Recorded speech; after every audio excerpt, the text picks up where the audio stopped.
Esquel Creek en vivo, medio de comunicación alternativa regional. Desde distintos lugares nos encontramos.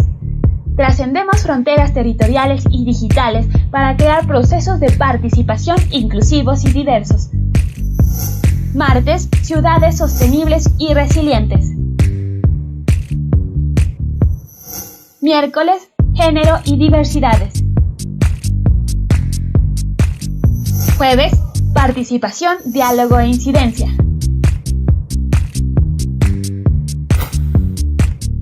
Esquel, 30 años de acción colectiva. Muy buenas tardes a todos y todas. Bienvenidos, bienvenidas a las personas que nos acompañan en este foro el día de hoy. Espero igualmente que todas y todos se encuentren en la mejor de las condiciones.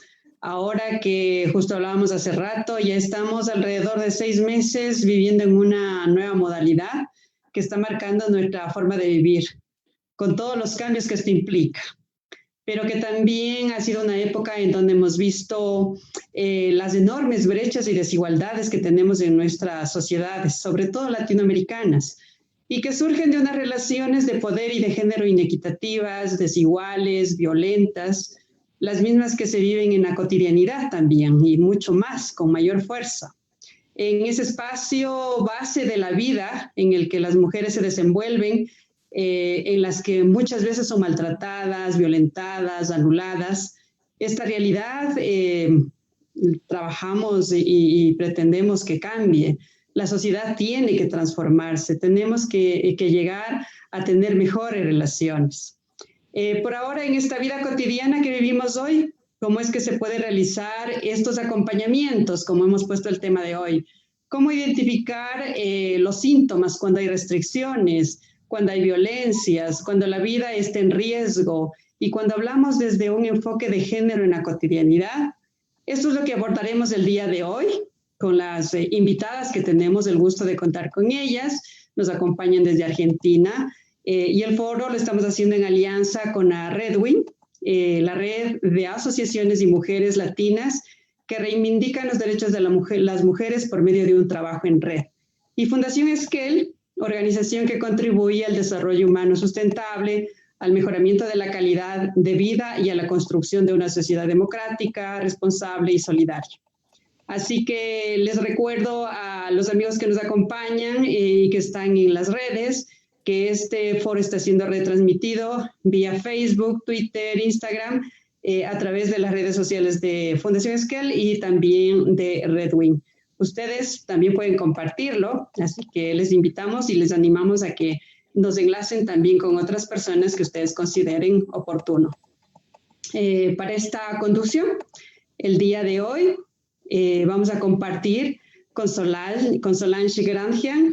Ella es la presidenta de la Redwin, quien estará compartiendo las inquietudes, las preguntas, comentarios que ustedes nos propongan en las redes sociales para interactuar, para intercambiar las ideas con nuestras invitadas. Así que les motivamos igualmente a realizar estas preguntas y compartir sus inquietudes. Solange, por favor.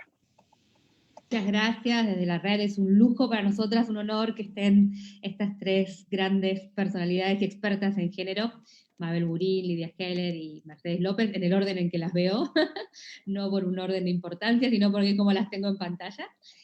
Así que, nada, desde la red estamos muy contentas de contar con su experiencia y, bueno, y ansiosas por ver con qué nos van a despabilar hoy. Así que, bienvenidas a todas. Y gracias a la Fundación Esquel, que siempre nos proporciona y nos proporciona este espacio tan rico, y a todas y todos los que quieran escribir desde la red WIP o desde Fundación Esquel, desde ambos Facebook, estaremos levantando las preguntas para poder hacerle a las 3 expertas y que les pueda responder directamente a cada una. Gracias. Gracias, Solange. Así que con nuestros saludos queremos darles la bienvenida también a las 3 expositoras. Como dice Solange, son unas expositoras con gran experiencia que tenemos el gusto de tenerlas ahora en este panel. Ellas son la doctora Mabel Burín. Ella es doctora en psicología, directora del programa de estudios de género y subjetividad de la Universidad de Ciencias de perdónenme, empresariales y sociales, ¿no es cierto? Esto es en Buenos Aires. La doctora Mercedes López, ella es doctora en psicología, es profesora de posgrado, género y organizaciones de la UBA, Universidad de Buenos Aires, y de la UCES también, consultora también independiente. Y la doctora Lidia Heller, que ya nos ha acompañado en otras ocasiones, pero ahora la tenemos nuevamente en esta mesa. Ella es doctora en Administración de Empresas, investigadora, especialista en género y diversidad. Así que con ellas vamos a compartir esta tarde. Les damos la bienvenida. Muchísimas gracias de antemano por haber aceptado esta invitación a hablar sobre este tema tan importante. Así que como para iniciar, queremos anticiparles, vamos a tener unos 2 minutos de un abordaje por cada una de las participantes y quisiéramos que vayamos con una primera visión general de lo que implica hablar del género en la cotidianidad y cómo en este marco se mira este tema del acompañamiento, que es el tema que nos hemos puesto para el día de hoy. Mabel, comencemos por favor con Mabel. Muchas gracias, gracias por la invitación. Quería comentarles que esta situación de pandemia nos ha puesto en una condición de cuarentena que defino como una situación de crisis. Crisis es una alteración, una ruptura de un equilibrio anterior que a veces acompañamos de una sensación subjetiva de padecimiento. Ante semejante situación de crisis, podemos ubicarnos subjetivamente de varias maneras. Por una parte, puede ser percibida como una catástrofe, como un sentimiento de derrumbe, de colapso, y también, por otra parte, podría ser tomado como un desafío, como una oportunidad para medir nuestras fuerzas y nuestros recursos, para utilizar nuestras habilidades anteriores, o bien para diseñar nuevas experiencias que nos fortalezcan. Entonces, mi manera de enfocar lo que voy a plantearles hoy consiste en el acompañamiento que hago desde 2 puntos de vista, porque trabajo como psicoanalista específicamente o especialmente con pacientes mujeres. Por un lado, voy a analizar algunas problemáticas de la convivencia familiar durante la cuarentena, y por otro lado, voy a establecer algunas reflexiones que hacen mis pacientes, que me hicieron pensar a mí sobre cómo hacer cambios para diseñar o pensar otras estrategias para nuestras vidas cotidianas. Este es el planteo que voy a hacer en esta reunión. Muchísimas gracias, Mabel. En ese mismo sentido, vamos entonces con Mercedes para que nos dé su primera visión, su primer abordaje, esta aproximación sobre el tema desde su punto de vista. Mercedes, por favor. Bueno, primero, muchas gracias a la Red WIM y a la Fundación Esquel por la invitación. Y después, para puntualizar algunas cosas que me parecen significativas en relación a lo que tiene que ver con la vida cotidiana y el género, como bien señalaba Cecilia en la presentación, una de las características de los últimos tiempos que pasan a ser campo de luchas por reivindicación de la equidad entre los géneros es precisamente las desigualdades que siguen persistiendo tanto en el ámbito de lo institucional u organizacional, como en el ámbito de la vida íntima de las personas. Una de las características más notables de la vida cotidiana de estos tiempos de pandemia tiene que ver con la ruptura o la dilución, digamos así, de las fronteras entre mundo público y mundo privado. Los hogares, en las personas que tienen viviendas como para refugiarse allí, se han constituido en una especie de ámbito en donde coexiste desde la vida sexoafectiva e íntima hasta cuestiones de la vida pública, el trabajo, en las personas que lo pueden seguir manteniendo, el ámbito de la educación, el ámbito de la vida social, es decir, todas las distintas actividades que en otros momentos circulaban por distintos espacios, ahora quedan todas concentradas en el mismo.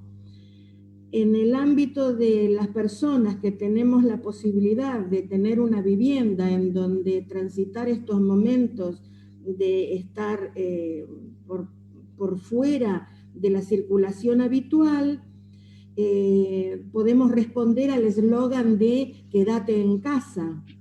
Mientras que aquellas personas que no cuentan con este espacio, o que estos espacios no tienen las condiciones mínimas para poder quedarse de un modo protegido allí dentro,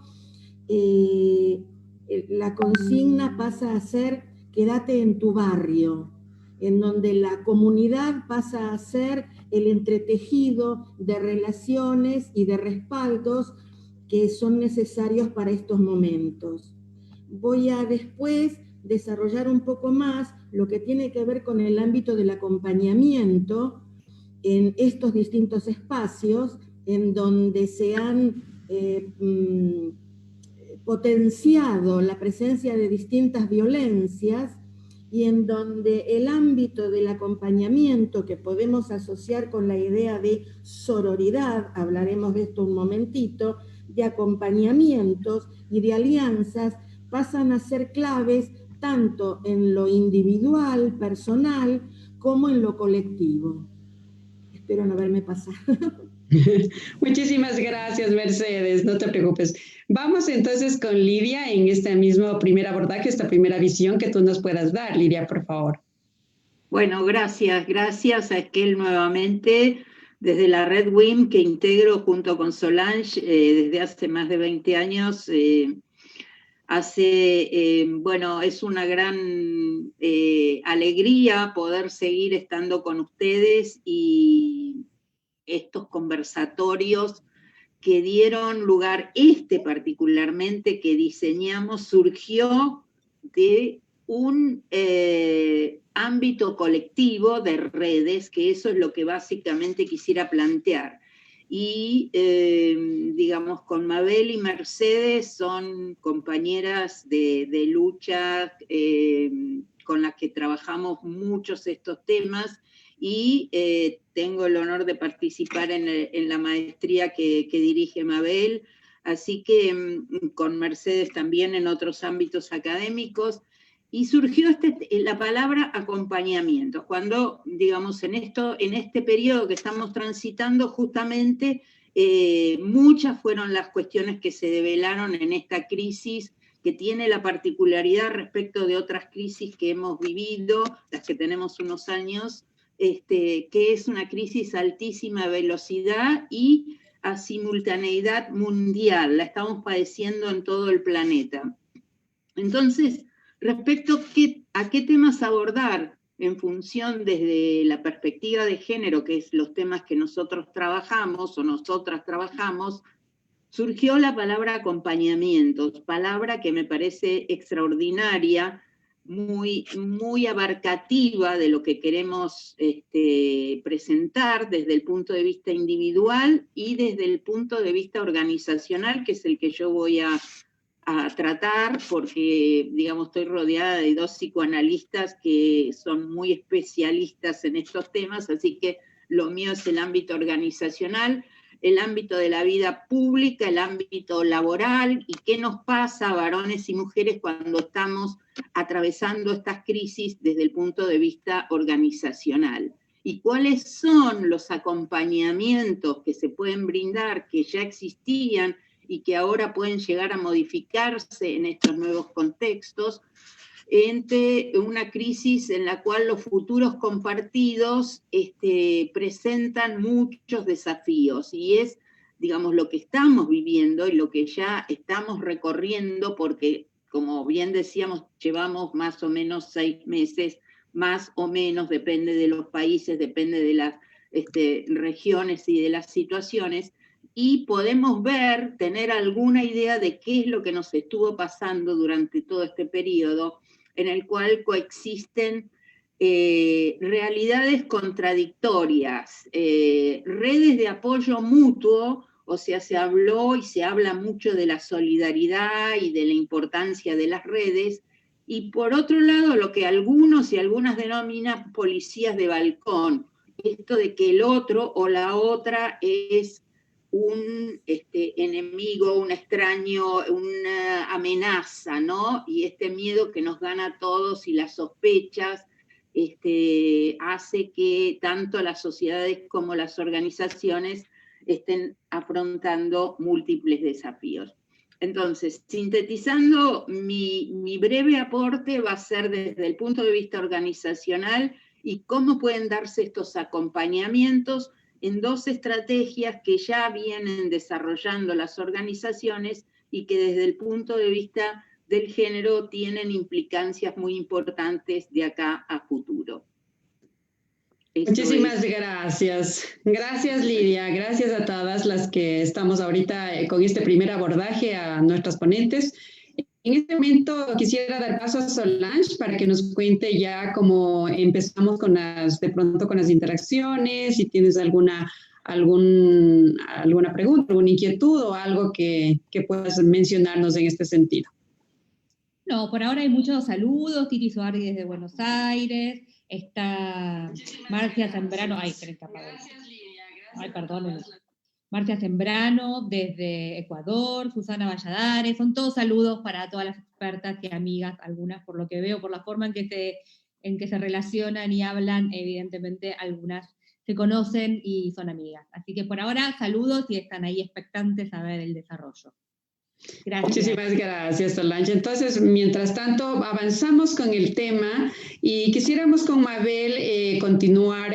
Mabel, nos hablabas de esta cotidianidad, de esta crisis que se ha dado, esta ruptura, este quiebre, ¿no es cierto? Y tú hablabas de lo anterior, ¿no? Como esta ruptura de lo anterior. Cuando uno tiene una forma, una manera de vivir, y llega un momento en el que hay un quiebre y claro, hay que plantearse nuevas cosas, nuevas formas, ¿no es cierto?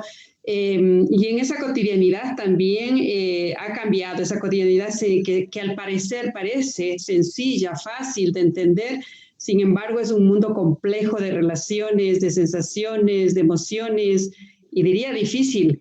Y en este marco, ¿cómo identificar los problemas de la convivencia, Mabel?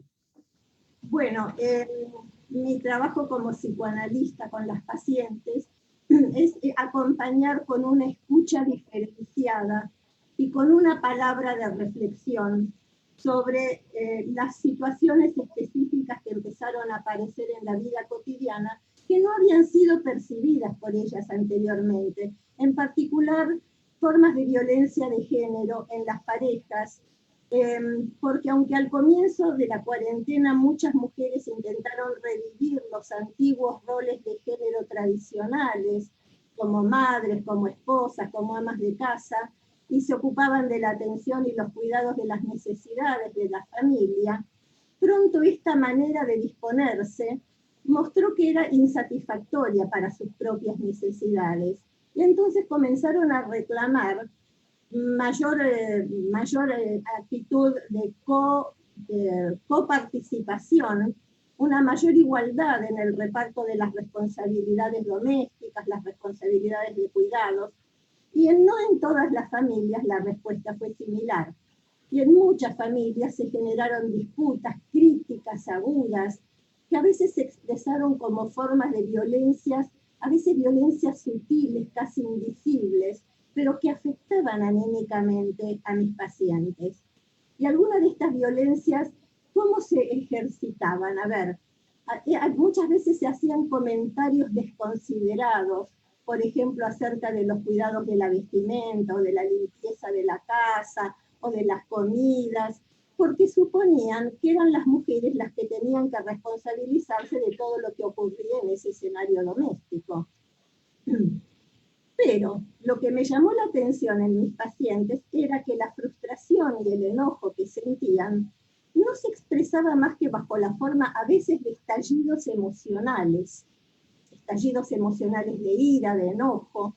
A veces se replegaban sobre sí mismas, tratando de soportar esa situación. Incluso hubo mujeres que hasta se autoculpabilizaban considerándose que ellas no eran suficientemente tolerantes con su familia. Y me llamaba la atención también que si bien son mujeres capaces de enunciar discursos políticamente correctos en cuanto a la corresponsabilidad entre los géneros a la hora de la convivencia y también entre las generaciones, sin embargo, en la práctica esto no lo cumplían, porque habían internalizado tan profundamente los discursos patriarcales respecto de cómo ser una buena madre o una buena esposa, que las invadían sentimientos de culpa si no lo demostraban así. O sea, nos encontrábamos con el viejo problema, el viejo discurso del amor romántico, de que atender y servir a la familia eran muestras de amor, pero que a ellas se les volvía inaceptable cuando esta experiencia les indicaba que estaban haciendo un trabajo invisible que no era recompensado. Y entonces muchas veces estas situaciones las dejaban en un estado de perplejidad, a veces de autoculpabilización, y hasta de manifestaciones psicosomáticas, por ejemplo, contracturas musculares, trastornos por gastritis y otras dificultades psicosomáticas. Y podríamos entender que se había producido una agudización de conflictos que existían previamente, y conflictos que habían quedado invisibilizados con las modalidades habituales de la vida cotidiana, y que ahora se habían intensificado y se habían vuelto absolutamente visibles, no se podían ocultar más. Y a menudo registraban las mujeres climas emocionales tóxicos que provocaban contagios emocionales al interior de la familia, muy difíciles de procesar. Por ejemplo, los sentimientos más difíciles de procesar que creaban climas emocionales contagiosos eran el miedo al contagio, el miedo a enfermarse, la ira, especialmente la ira por la injusticia al interior de las familias, por las desigualdades que se producían, y también la tristeza. Especialmente había adolescentes en la familia que se sentían tristes por no poder compartir su vida con sus pares, y entonces a estas mujeres, mis pacientes, parecía que tenían la responsabilidad de gestionar ese tipo de emociones al interior de la familia. Estos climas emocionales enrarecidos, que ellas a veces procuraban mitigarlos con el consumo de alcohol, o la ingesta excesiva de comida, o bien el uso abusivo de psicofármacos como ansiolíticos y antidepresivos. Por otra parte, otro grupo de mujeres habían mostrado como efecto impensado de esta situación de confinamiento algo que ellas expresaban con la frase «quiero vivir de otra manera». Se referían a los requerimientos que tenían en sus trabajos, en el ámbito extradoméstico, a veces exigencias que les imponían sentimientos de estrés, de agotamiento, por el compromiso de tener que mantener un alto nivel de rendimiento. Y entonces empezaron a pensar sobre el sentido de sus vidas, qué significado darle a los hábitos de sus vidas cotidianas, por ejemplo, a sus conductas consumistas, exitistas, así también como a sus vínculos con la naturaleza, con seres no humanos. Y aparecieron en las sesiones, en este sentido, profundas reflexiones que me llevaron a mí a pensar en otro tipo de crisis, que es la crisis con los ecosistemas, la crisis que tenemos con el menosprecio por los vínculos con la naturaleza, con la explotación de todas las formas de vida, incluyendo seres vivos no humanos, y de aquello que denuncia nuestras compañeras ecofeministas como la herencia de la cultura patriarcal en la explotación de la naturaleza, en la actitud extractivista que tenemos de la naturaleza. Y entendí que así como habíamos denunciado desde el feminismo durante tanto tiempo una ceguera de género y de manipulaciones a veces heterosexistas que influían en el malestar de las mujeres, sobre condiciones de vida opresivas de las mujeres, también tendríamos que tener una conciencia lúcida planetaria que esté involucrada en los riesgos hacia nuestras vidas en esta pandemia. Bueno, esto era lo que quería plantearles. Muchísimas gracias, Mabel. Muy interesantes tus reflexiones. Luego volvemos al tema tuyo, pero vamos ahorita con Mercedes. Mercedes, nos hablabas de las desigualdades que persisten en el ámbito social y organizacional y nos comentabas que se manifiestan características notables en la vida cotidiana, decías, ¿no es cierto? Ahí hay un estado de desilusión y claro, hay un tema de pensarse, de reflexionar sobre lo que implica lo privado y lo público, ¿no es cierto? La identificación de los síntomas que plantea Mabel obviamente se hace fundamental en un momento determinado. Sin embargo, ¿cómo realizar cuando las actitudes sexistas, naturalizadas y las formas de resolver las situaciones se vuelven complejas? ¿Qué recursos nos permitirían ayudar a visibilizar esos síntomas? ¿O cómo lo plantearías tú en este marco de la cotidianidad? ¿Cómo se visibiliza esto? En principio, me parece fundamental tener en cuenta y no perder de vista, es que no hay una única situación, por más que sea la más mencionada, tal como decía hace un ratito, lo que más se ha incrementado y lo que más se ha visibilizado es lo que se denomina violencia doméstica, que aparece de manera insistente y reiterada con estas nuevas formas de vivir, como decía recién, sin fronteras entre lo público y lo privado, sin fronteras claras por lo menos, y sería imposible pensar la violencia de género, la violencia doméstica, si no tuviéramos en cuenta que también existen otras violencias y que tienen presencia y fuerza en lo cotidiano: la violencia laboral, la violencia obstétrica, la violencia institucional, la violencia social en todos los sentidos. Son muchas violencias que se entraman entre sí y se sostienen mutuamente. En este sentido, una de las características o de las consecuencias no la única, pero sí una de las más claras y de las más preocupantes, tiene que ver con que generan, promueven y subrayan un único rol para las mujeres víctimas de estas situaciones, y es precisamente ese, el rol de víctima. Y otra de las cosas es que apuntan a una promoción de subjetividades obedientes, dóciles, sumisas, por lo tanto, frágiles, fragilizadas y fácilmente abordables desde distintos recursos de violencia que puede ser simbólica, hasta la violencia física que llega hasta la muerte, tal como lo sabemos. El rol de víctima es un rol posible, no el único. Y una de los recursos que por ahí pueden parecer poco,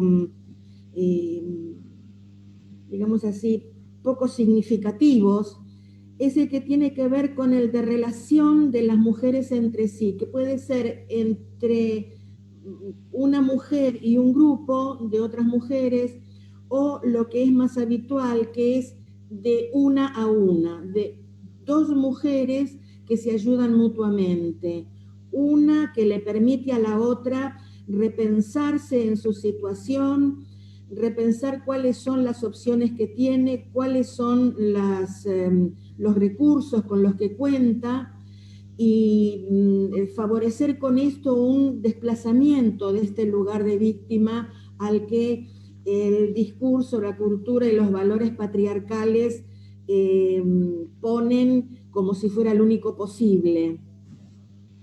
¿Por qué es importante que durante tantísimos décadas, siglos, se haya generado un criterio criterio de vinculación entre mujeres que fuera el de la desconfianza mutua. ¿A quién o a quiénes o a qué tipo de organización social le beneficia que las mujeres permaneciéramos alejadas unas de las otras, absolutamente aisladas unas de otras? Es decir, si estamos aisladas, estamos más frágiles, estamos con menos posibilidad de planos.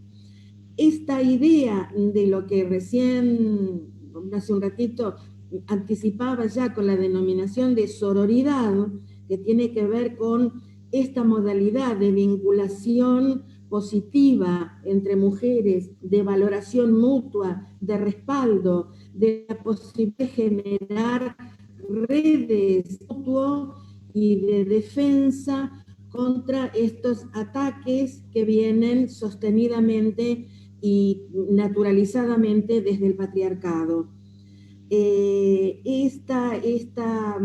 Estas acciones de acercamiento de mujeres entre sí, de que se respaldan entre sí, es, más allá de lo que decía recién, puede parecer una acción no solamente que podemos considerarla como posible de ser cotidiana y poco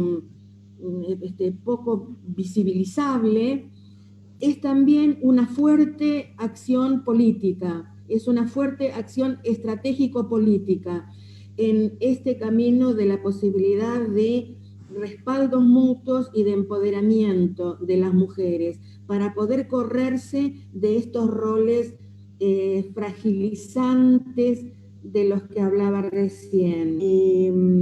Hay una frase, me la acordaba recién, la escribí aquí para no olvidarla, que en las últimas circulaciones, movilizaciones masivas de mujeres, cuando todavía podían hacerse, uno de los eslogans era: vivas, libres y sin miedo nos queremos. Una posibilidad de llegar a este objetivo que no es fácil, que es complicado y que tiene que construirse y sostenerse día a día, cotidianamente precisamente. Uno de los aspectos posibles es el de la sororidad. Y cuando estoy hablando de sororidad, lo estoy hablando desde un criterio realista, no desde un criterio idealista. Esto no quiere decir que todas las mujeres tengamos que ser amigas todas de todas, o que todas tengamos que gustarnos todas a todas, sino que quiere decir que tenemos que tener la capacidad o trabajar en nuestra capacidad de reconocer y valorar los aportes de otras. Y si encontramos a otras mujeres que no trabajan en este sentido, pues respetuosamente no vincularnos con ellas. Esto no quiere decir no tener una actitud sorora, sino que quiere decir cuidar esta posibilidad de vínculo. Okay. La idea de acompañamiento, ¿cómo? Dale, tienes un minutito más. Perfecto, sí. La idea de acompañamiento, que tiene que ver con el título del encuentro de hoy, acompañamiento, esta es una modalidad de acompañamiento. Y también es la idea de ir con el otro, o con la otra en este caso. Y esta es una manera de ir. Y también se vincula con la idea de alianza en el sentido de una potencia específica que está vinculada con esta idea del acompañamiento, del estar al menos una con otra en distintos momentos de necesidad mutua, no en un pegoteo permanente, sino, como precisamente sucede en las redes, poder echar mano de la presencia de la otra o de la respuesta de la otra cuando uno la necesita, o que la otra sepa que puede contar con una.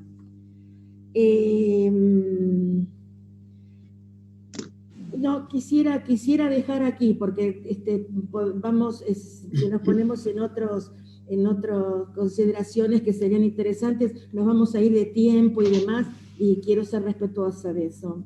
Gracias, Mercedes. No, Pues sí, los temas son bien profundos como para darle para largo, pero nos vamos a tener que poner un foro mucho más a estilo taller de pronto. Así que, Lidia, más bien vayamos contigo.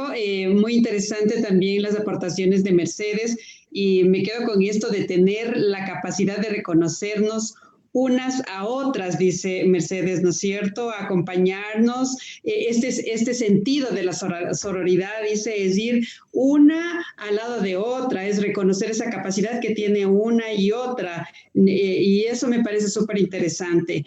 En el caso, siguiendo esta misma línea, digamos, es necesario dar un nuevo significado a las convivencias, y de pronto tú hablabas también desde el mundo de laboral, desde las organizaciones, en las que transitamos diariamente, ¿no es cierto? Lidia, ¿qué manera creamos o recreamos la vida? ¿Cómo lo hacemos? Adelante, Lidia. Sí, bueno, muy interesante todo lo que plantea Mabel y Mercedes. Realmente se nota toda la solidez de todos sus trabajos y sus estudios y sus reflexiones, así que yo lo que voy a aportar es lo siguiente, digamos, creo que esta pandemia lo que ha hecho es, bueno, ampliar como si pusiéramos una lupa y visibilizar todas las cuestiones que ya existían y obviamente exponenciarlas, ¿no? Desde este punto de vista, desde el ámbito laboral, como un espacio también vivo en el cual transitamos, desde ya sea distintas instancias, lo formal, lo informal, etcétera, también se dan todas estas desigualdades y tiene, digamos, lo que la pandemia ha puesto es que aumenta todas las inequidades, el famoso home office. Bueno, el home office no es home office, sino que la casa ha pasado a ser el gran ámbito donde el trabajo se ha metido, y hay toda una serie de debates alrededor de esto, y además también hay estudios que ya se han hecho que muestran las inequidades que se dan en la vida familiar y en la vida laboral dentro del hogar, ¿no es cierto? O sea, no se trata de repetir viejas prácticas, sino de reconstruir nuevas formas de trabajar y de vivir. Entonces, este es un tema que, perdónenme un segundito.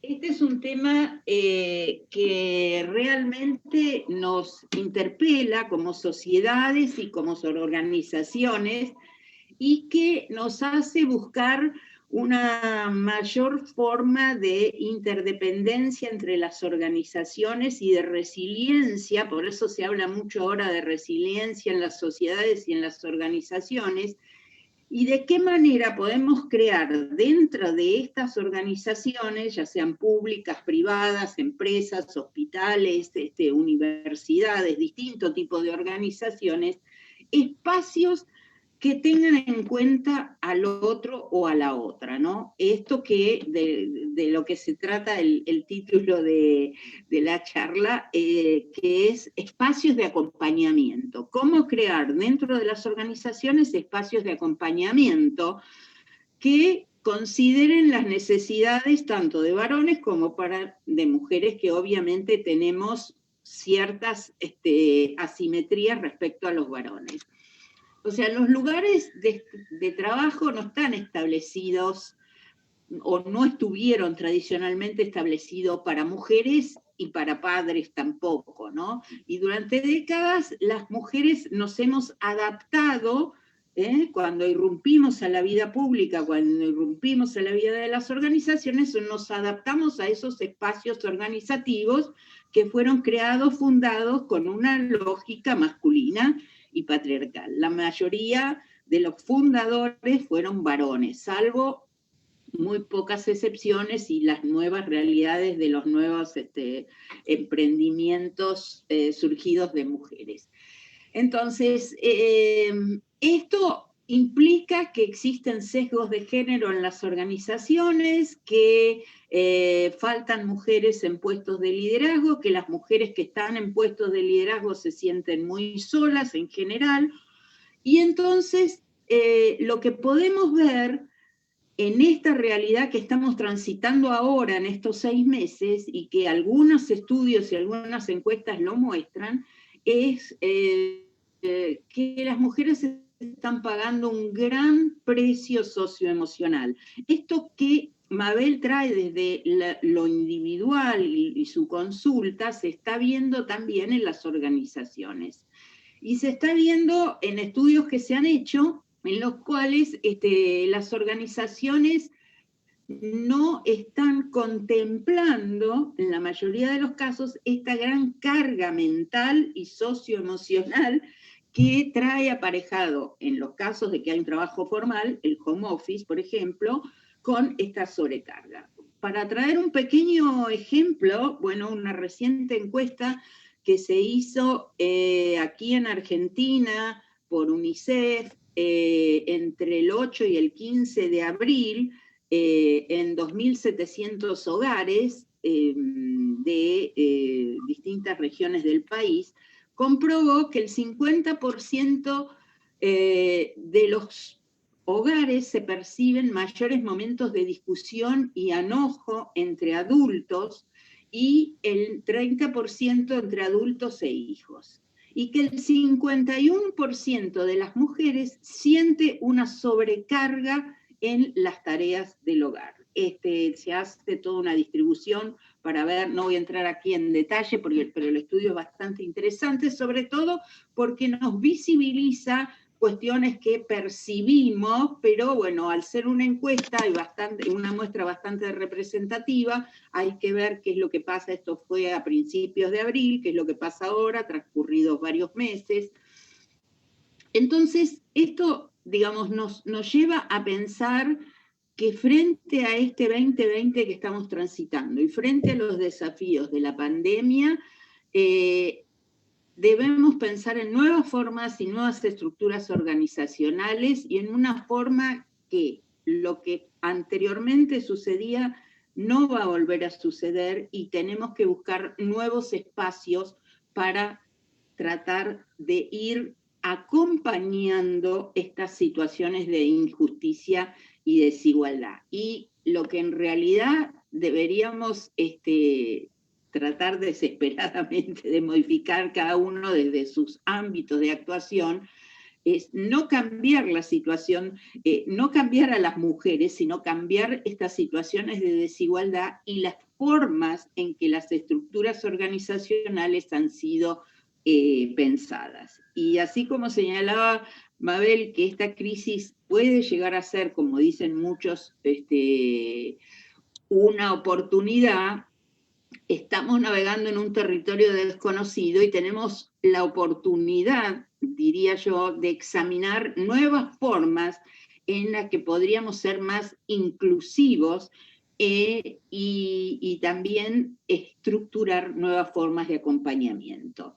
Algunas organizaciones ya lo venían haciendo con algunas estrategias que pueden ser útiles para este tema que hablábamos hoy del acompañamiento, como es crear redes de mujeres dentro de las estructuras organizacionales, o crear la herramienta o la estrategia del mentoring, que es algo de lo que hablaba Mercedes también, este acompañamiento uno a uno o una a una con mujeres de mayor experiencia, trayectoria, que vayan iniciando a otras mujeres en lo que es el recorrido dentro de los laberintos de una estructura organizacional.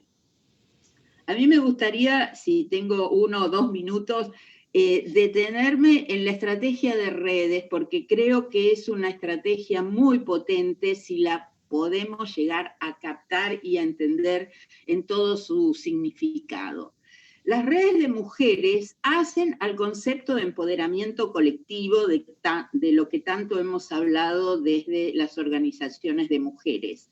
Y nosotras con Solange, que formamos parte de una red que ya cumplió el año pasado 20 años, sabemos de qué se trata, pero quisiera poder transmitir pequeños tips. Porque esta red, que puede ser, las redes pueden ser formales, informales, redes de mujeres hay muchísimas,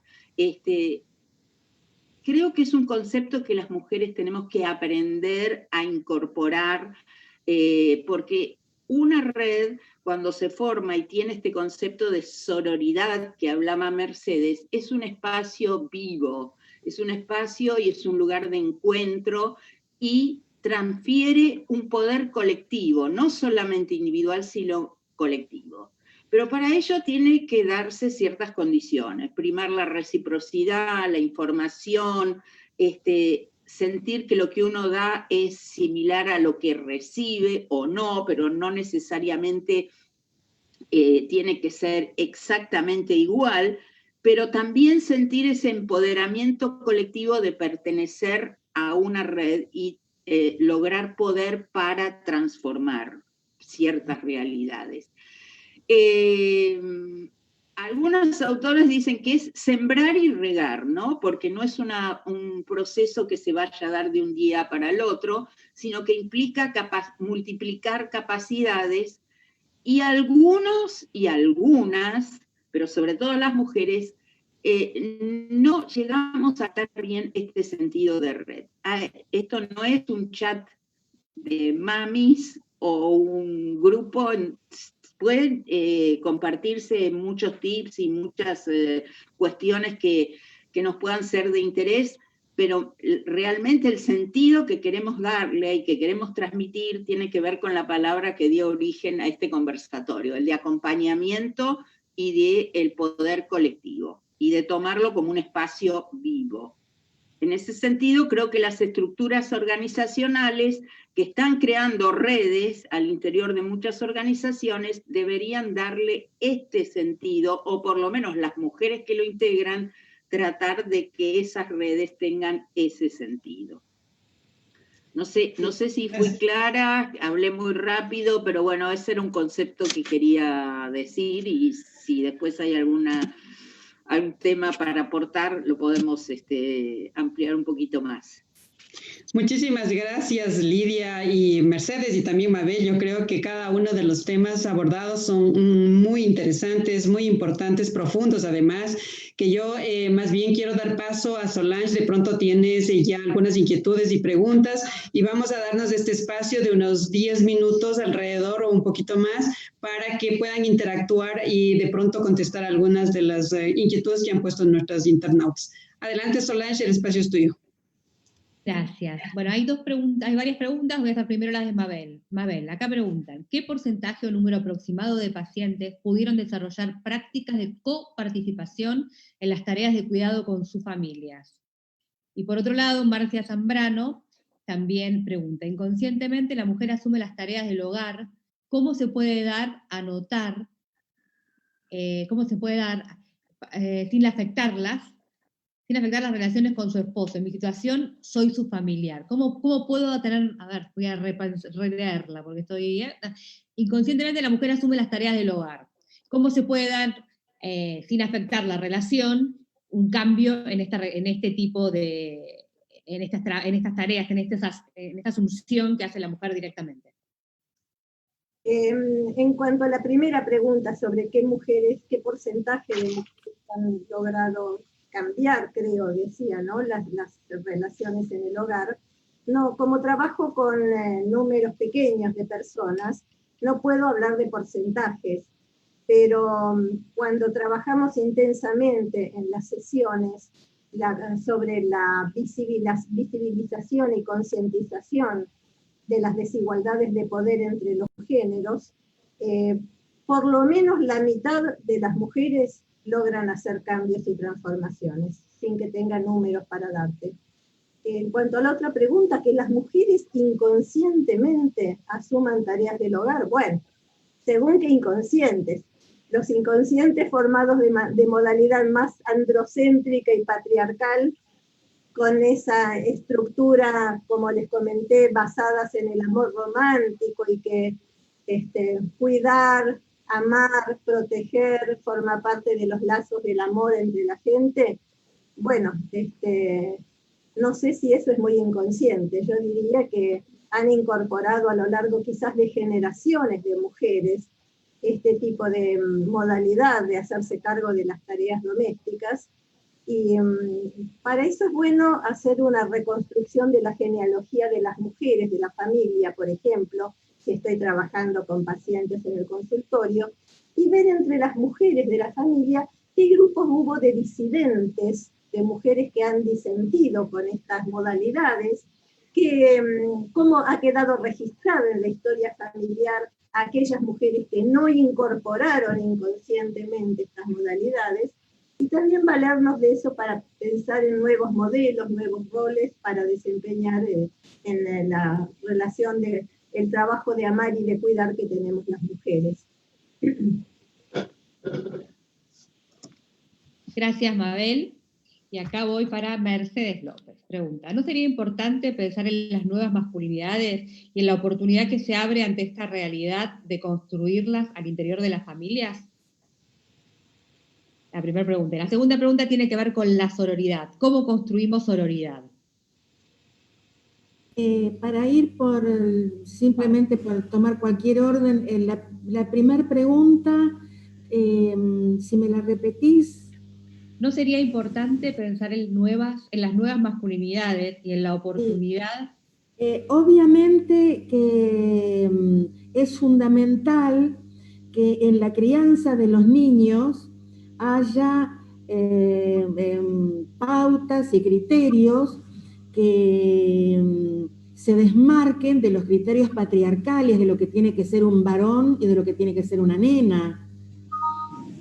Pero para eso, por ahí puede parecer un círculo cerrado sobre sí mismo, pero para eso tanto el padre como la madre que estén a cargo de la crianza de esas criaturas, lo tengan en claro y lo sostengan no solamente con lo que digan, sino con lo que hagan y con el trato que le den a los propios chicos. Muchas veces, casi siempre, podríamos decir, tiene muchísimo más peso lo que ven que los niños hacen, que los niños ven que hacen sus padres, padre y madre, que aquellas cuestiones que simplemente les son dichas discursivamente.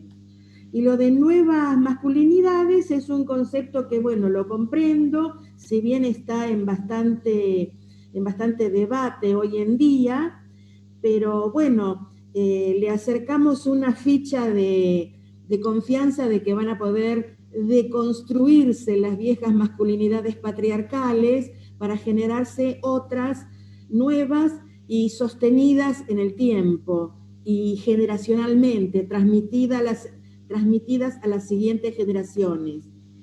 En relación a la segunda pregunta, ¿cómo hacer para construir sororidad? Haciéndolo. No hay que armar ninguna institución, hay que hacerlo. Empezar a cada una de nosotras ver qué nos pasa con las demás mujeres con las que tenemos interacción permanente. Valoramos sus aspectos positivos, las reconocemos internamente y públicamente, o no. ¿Y qué nos pasa? ¿Por qué no lo hacemos si es que no lo hacemos? Y no con la mayor cantidad de mujeres de nuestra propia generación y de otras generaciones también. Y esto no quiere decir que tengamos que tener una amistad full time.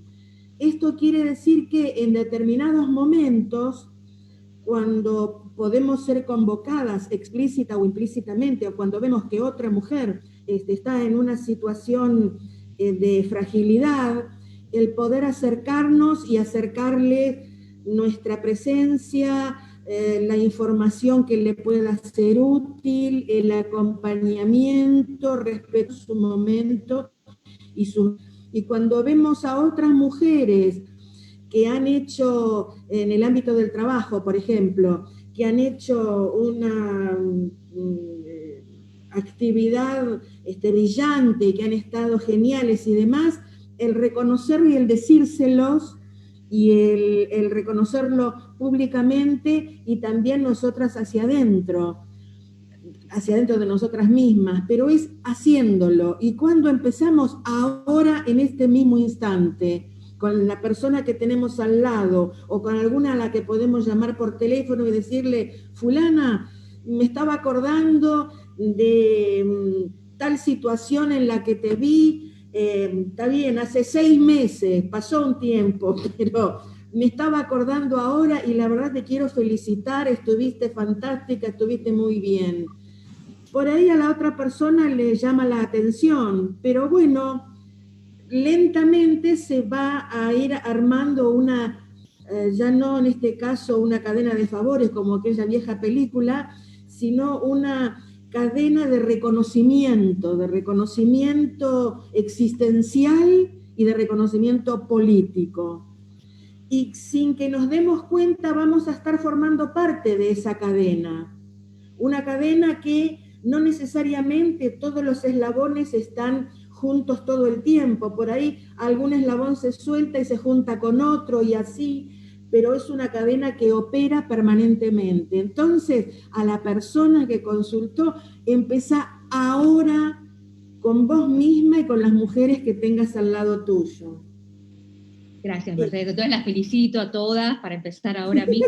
Estoy felicitando a cada una, a Mabel, a doy fe porque Mercedes hace eso, doy fe porque Mercedes hace eso. Y a Cecilia también por la conducción, así las felicito. Bueno, acá hay varios comentarios, está Ana Isabel Arena Saavedra desde Colombia, que dice totalmente de acuerdo con lo que está diciendo Mercedes. Fabiola Mariles desde Miami dice, importante hacer la reflexión de cómo es nuestra relación con otras mujeres. Alejandra García Martínez desde Buenos Aires también dice eso, y Mariana Gaba dice con respecto a tus preguntas, Lidia, y de acuerdo totalmente con Lidia Heller, que ya basta de querer cambiar a las mujeres, enfocar esfuerzos en las estructuras organizacionales y su cultura y en las masculinidades. Y como pregunta, hay una de Aida Margarita desde Colombia, Barranquilla, con los directivos de empresas, ¿cómo los directivos y directivas de empresas pueden poner en marcha el home office, el teletrabajo y el trabajo remoto de forma que se reduzcan estas inequidades? Sí, bueno, es una pavadita, Aida, hay una pavadita de preguntas. Bueno, acá hubo todo un debate por la ley de teletrabajo, al final salió, no convenció mucho ni a unos ni a otras, pero, digamos, reglamentó algo que ya se venía dando, pero lo daban muy pocas empresas. La verdad es que es un camino arduo este tema de cambiar las estructuras y la cultura organizacional y la forma de trabajar. Yo creo que si algo tiene, bueno, esta pandemia, como dijimos, ha causado muchísimo daño y sigue causando, pero también hay algunas algunas visualizaciones hacia ciertas oportunidades, y también nos enfrenta a varios desafíos y paradojas, ¿no? O sea, por un lado, la idea negativa de la destrucción total y de que el mundo ya no va a volver a ser como antes. Yo no creo que algunas cosas van a persistir. Y por otro lado, el desafío del surgimiento de algo nuevo y mejor, y nuevas formas de trabajo también. Esta idea del calientasillas y esta idea que tenemos todos y todas, vuelvo a decir, porque estos son incorporaciones que vienen de pautas culturales difíciles de modificar, pero estas estructuras organizacionales que fueron creadas con modelos de la revolución industrial, o un poco antes, y que siguen, a pesar de todos los cambios tecnológicos y demás, hacen que, evidentemente, den ámbitos y situaciones que no encajan dentro de las relaciones de género, por ejemplo. No encajan con las nuevas modalidades de trabajo y con el concepto del tiempo que le destinamos al trabajo. O sea, la idea de trabajador ideal que sigue persistiendo desde la época de la Revolución Industrial, vuelvo a decir, o sea, que es masculina, obviamente, pero además es de aquel empleado que cumple una jornada de 8 o 10 horas y sentado en una silla, por eso se llamaba calientasillas, y que ese era un muy buen empleado, es un muy buen trabajador. Bueno, estos modelos que tienen una lógica patriarcal y masculina, creo que están modificándose y que la pandemia ha venido a poner ciertas cuestiones que hacen a nuevos modelos y nuevas formas de trabajo que sean muchísimo más inclusivos y en el cual el concepto mismo del trabajo se ha modificado. O sea, esas largas jornadas laborales, digamos, correspondían a otros modelos de sociedad y a otros modelos de organización. Así que yo creo que los y las directivas, en el caso de que hablemos de las estructuras organizacionales, deberán necesariamente incorporar esos nuevos modelos y las culturas más inclusivas.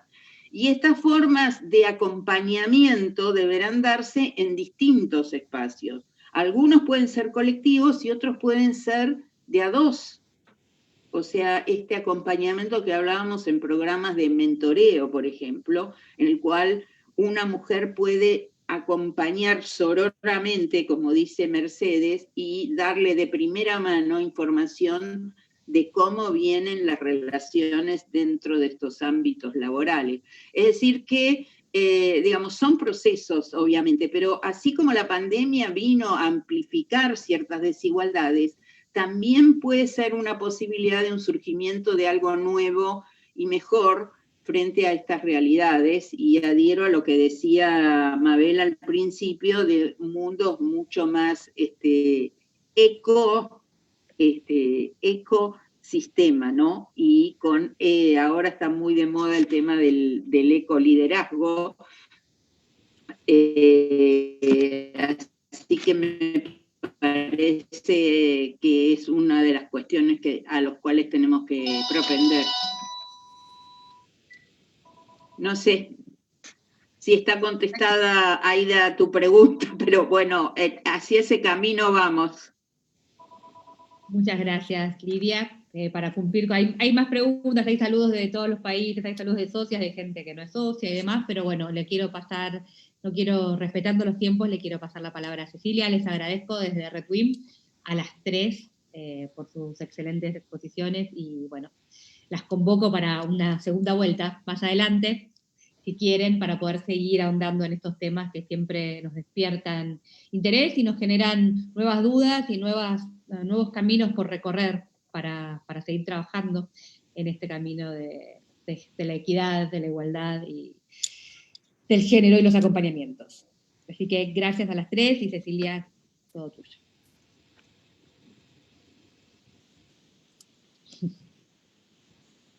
Muchísimas gracias, Solange, y muchísimas gracias también a Mabel, Mercedes, Lidia, por sus brillantes exposiciones y sus pensamientos y sus expresiones también, que sí nos permiten ir reflexionando más profundamente sobre los temas que abordamos en estos foros. Como siempre nos queda corto el tiempo, pero quisiera nada más para ir cerrando, no sé si dar el tema tal vez en cortito, algunas ideas de lo que ustedes han ido mencionando a lo largo de la discusión, ¿no es cierto? Como ustedes han mencionado el contexto de pandemia y cuarentena como situación de crisis que se expresa subjetivamente a partir de algunas formas. Las crisis, decían, puede ser percibida como catástrofe, como colapso, tragedia, o la crisis también como parte de un desafío y también como oportunidades. En este sentido, el acompañamiento puede verse en el marco de la convivencia familiar y como reflexiones para rediseñar estrategias en la vida cotidiana y en los diversos ámbitos, ¿no es cierto? Hablaban de los ámbitos familiares, sociales, institucionales, que creo que eso es fundamental. El contexto de la pandemia ha generado fenómenos adversos, especialmente en mujeres que se han visto sobrecargadas de actividades que muchas veces no son reconocidas. No existe una única forma de violencia, nos decía Mercedes, pero sí se asigna un único rol de víctima para las mujeres en esta forma, en este sistema patriarcal. De esta forma, el acompañamiento y la sororidad surgen como estrategias para configurar redes de acompañamiento, por ejemplo, para enfrentar, discutir y reflexionar problemas. Las desigualdades se reproducen en los ámbitos laborales y organizacionales, porque desde los inicios estos espacios fueron creados por hombres, desde una perspectiva masculina, androcéntrica. Entonces es importante pensar en prácticas coherentes y nuevos diseños organizacionales para cubrir las necesidades de mujeres y obviamente también de hombres cuando hablamos desde el género. Frente a este contexto surge la práctica de la sororidad como un espacio vivo de poder colectivo que puede generar redes solidarias para el acompañamiento. La sororidad puede convertirse, nos decía Mercedes, en una cadena de reconocimiento a lo existencial, pero también puede ser un reconocimiento político que debe operar permanentemente. Con estas ideas queremos quedarnos, agradecerles nuevamente por la participación. Hemos llegado al final de este evento, de este foro. Esperamos que a las internautas y a quienes nos han seguido en las redes les dejen muchas inquietudes, muchas preguntas, que creo que es el objetivo también para ir profundizando en estos temas. Con esto, muchísimas gracias también a Solange, que ha estado aquí acompañándonos en la conducción, y con esto pues nos despedimos de ustedes agradeciéndoles a todas quienes nos han acompañado también en las redes sociales. Así que muchísimas gracias y muy buenas tardes. Un gusto. Gracias.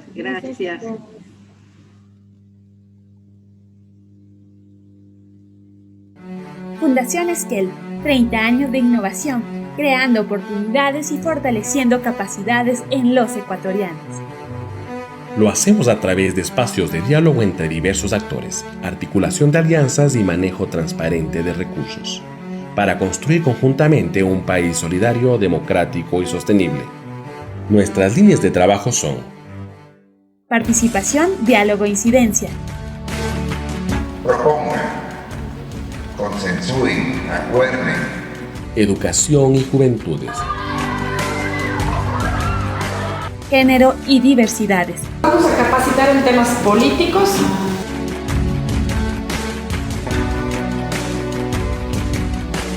Pretendemos con esta reunión es proyectarnos para el 2020.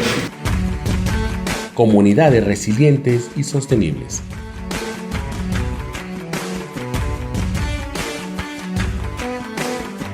Que lo que hace este sensor es captar lo que es el CO2 del ambiente. Fundación Esquel cambia vidas y se convierte en un referente para las organizaciones sociales del Ecuador al adaptar y crear estrategias, prácticas de trabajo y tecnologías que promueven la participación ciudadana e incidencia a nivel social, político y económico. Inteligencia colectiva e innovación. Construcción de capacidades y formación de actorías. Asesoría y acompañamiento a líderes y autoridades locales. Articulación de mesas ciudadanas.